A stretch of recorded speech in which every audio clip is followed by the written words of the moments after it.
To all in attendance today, friends, colleagues from both near and far, community leaders and neighbors, we thank you for being here during this time of great loss and anguish as we honor our fallen brother and friend, Jason Rivera. As you can imagine, we at the 32nd Precinct are in tremendous pain.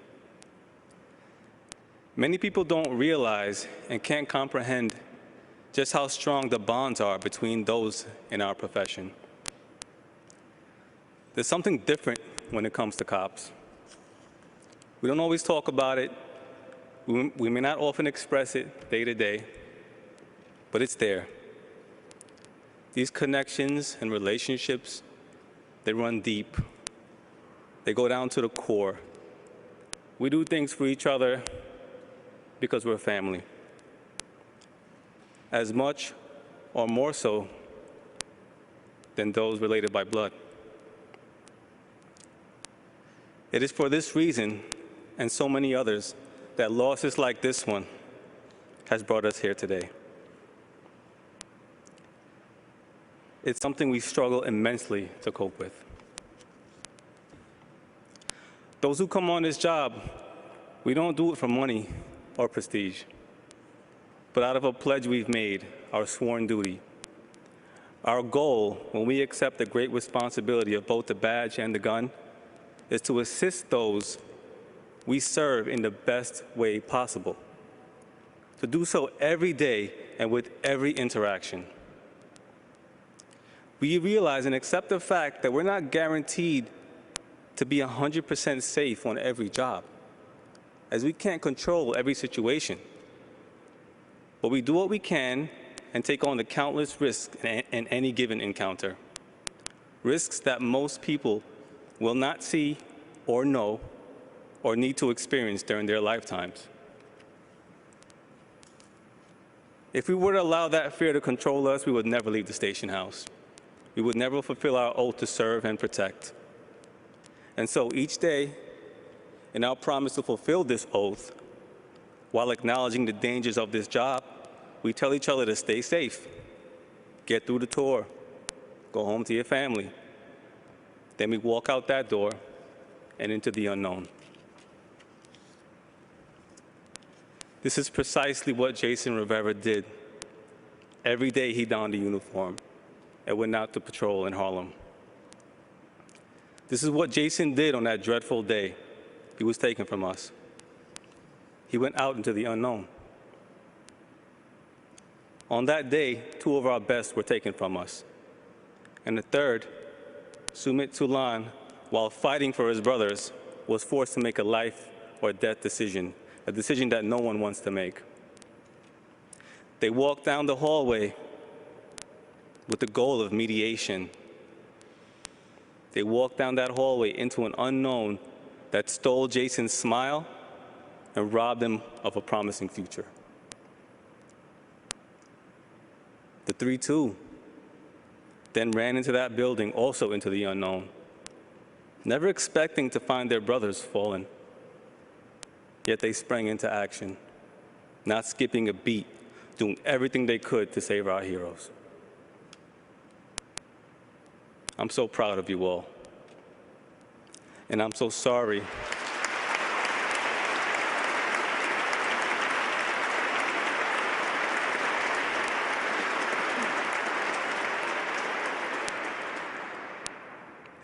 And I'm so sorry you have to suffer this day and the days to come. But I'm even prouder when you tell me, after all you've been through, that you can't wait to get back out there and show Jason that his bravery will be honored.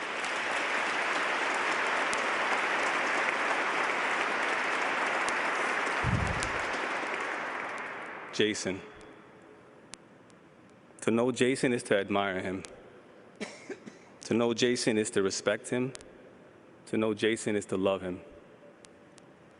You see, Jason saw the need and had the desire to foster a positive relationship between police and his community. He wanted to be the change that he wanted to see in the world. And so back in November of 2020, he began his career in the middle of both the COVID pandemic and continued civil unrest in the city. These events would be enough to deter many potential candidates for the job and force a number of service members into retirement, but not Jason. He was just beginning.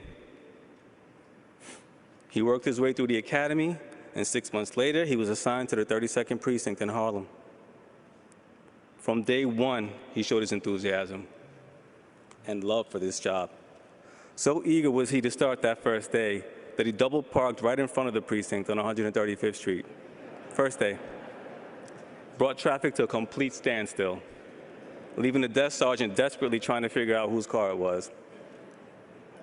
Traffic jam was causing everything. But even so, supervisors in the precinct were immediately paying attention to him and predicting he would do well, so long as he respected the parking rules. Although he lived about 10 to 15 minutes away, Jason would come to work early every day, a reflection of the sentiment his brother Jeffrey expressed to me regarding how much Jason loved his job and the command. Jason's wife, Dominique, expressed a little different perspective, though, informing me that Jason used to run to work because he was afraid of the assistant ICO would be at roll call, and he didn't want to get a CD for being late. When actually told one day that he might be getting a CD regarding a minor situation, Jason approached the desk, sported his biggest smile, and asked, "Hey Lou, am I getting a CD?" Needless to say, he didn't get one. Since that first day, Jason will get excited about all the other firsts on the job. Getting his first parking permit, his first police-issued Metro card, his first arrest. Each new assignment brought excitement and anticipation, well, except station house security, which I later found out was his least favorite assignment. That simply was because Jason wanted to be out there, really doing the job and interacting with the public. He would volunteer for any assignment and step up and take the dirtiest jobs and most difficult tasks given, just for the chance to learn and serve. He took his job in earnest as he took his life in general, and he knew what he wanted and strived to get it. Jason's fellow officers describe him as funny, with an infectious personality and smile. But on the street, he was focused and showed a maturity beyond his 22 years. Jason had that focus in every facet of his life, whether it was trying to guide his fellow classmates through motivational speeches in school, marrying his childhood sweetheart, or buying a home where he intended to raise his family. He was proud of his Dominican heritage, of his city. He was a sports enthusiast, a man of faith. He was what we all want in a cop, and he was all we could ask for. As a son, brother, and husband, he was even more. To Anna, Danielle, Jeffrey, and Dominique, please know we're here for you to lean on, both now and in the years to come. Although we are hurting, we know our pain pales in comparison to yours. We are part of your family, as you are part of ours. Know that Jason represents healing and a better future. And he brought to policing the change many of us have been asking for. His dedication was shown through his actions and his infectious smile. A smile that brightened my day whenever I saw him. A smile that captivated us and made him relatable. A smile that showed his pride to be an NYPD officer. And so I say to our brothers and sisters in the NYPD, as we put on our uniforms and prepare to venture beyond those station house steps to the unknown, I ask that you look in the mirror first and reflect on Jason's vision. As you go through the trials of the day, keep Jason's memory and vision alive through your actions. Even if it's just a smile.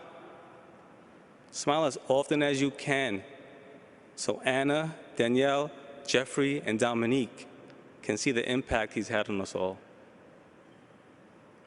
We will keep his memory alive and ensure his sacrifice and that of his partner Wilbert will never be forgotten. Rest in eternal peace, Jason. Your watch has ended. Your duty fulfilled.